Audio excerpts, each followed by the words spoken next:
Fala pessoal, eu sou o João, eu sou nutricionista e hoje eu queria dar uma dica para vocês sobre a suplementação de proteína para ganho de massa muscular. Qual que é a diferença entre hipertrofia, síntese proteica, se nós precisamos suplementar proteína completa ou aminoácidos, se tem a diferença sobre esses aspectos, a gente vai discutir um pouquinho sobre isso no dia de hoje. Então é importante entender que síntese proteica e hipertrofia são coisas diferentes. Síntese proteica, por exemplo, é a ativação de proteínas moleculares envolvidos na maquinaria da produção de proteínas. Basicamente seria isso. Quando a gente discute um pouquinho sobre esse assunto, naturalmente a gente lembra da ativação da mTOR, que é uma proteína molecular muito importante ali no início da síntese proteica. Agora, hipertrofia é um processo diferente. A hipertrofia seria, por exemplo, o aumento do diâmetro do músculo. O que é importante destacar inicialmente é que síntese proteica é um processo agudo, ao passo que a hipertrofia é um processo crônico. Nós poderíamos dizer, por exemplo, que a otimização da síntese proteica, a síntese proteica de forma crônica, ocorrendo ao longo dos dias, poderia ajudar, contribuir na hipertrofia muscular. Mas para a hipertrofia muscular, por outro lado, a gente precisa entender que o metabolismo proteico do nosso organismo ele é formado por síntese e degradação. Ou seja, quando a gente tem síntese, a gente precisa analisar também o lado da degradação.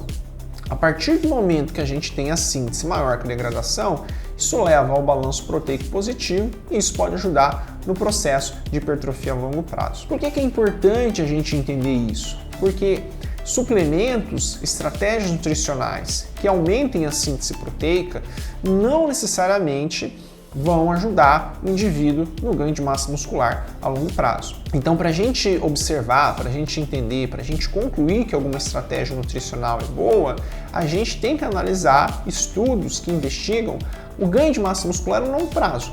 Não adianta eu analisar um suplemento que ajuda ao aumento de síntese proteica, não adianta eu analisar um suplemento que ajuda ao aumento da mTOR e concluir que isso vai me ajudar ao ganho de massa muscular.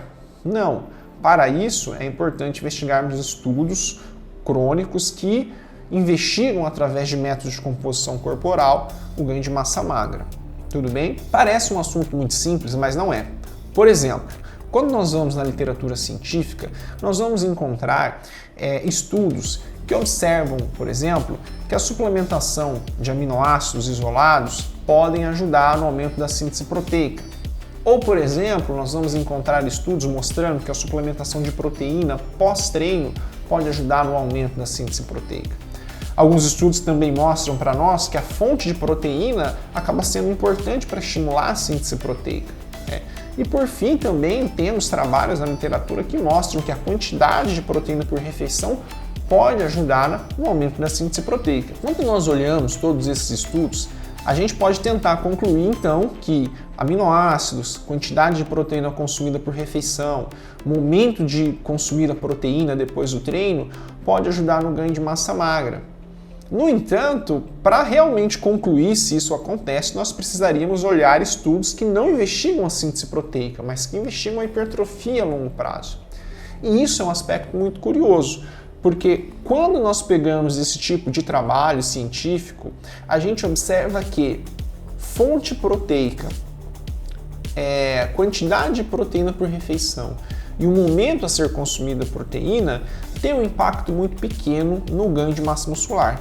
Então vejam que curioso, muito embora essas estratégias podem ajudar no aumento da síntese proteica, parece que elas têm um impacto muito pequeno no ganho de massa muscular a longo prazo. O mais importante para o ganho de massa muscular a longo prazo seria o cuidado com o consumo proteico ao longo do dia.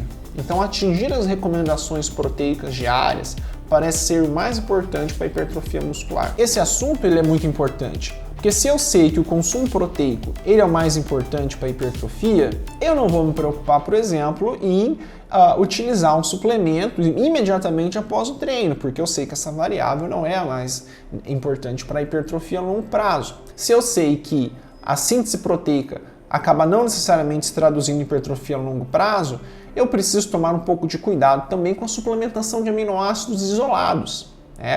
Observamos muitas pessoas que utilizam BCAA, leucina isolada, pensando no ganho de massa muscular. E a gente precisa tomar um cuidado muito grande com isso. Por quê? O que ajuda no processo de hipertrofia é o consumo das proteínas completas. Utilizar o consumo de proteína, seja através da suplementação ou seja através da alimentação, acaba sendo o fator mais importante para a hipertrofia, ao invés do consumo da suplementação de aminoácidos isolados. Então acho que era isso que a gente gostaria de discutir nesse vídeo. Sempre chamando a atenção que se o objetivo é hipertrofia, nós devemos aumentar o consumo de proteína da dieta, seja pela alimentação ou seja pela suplementação.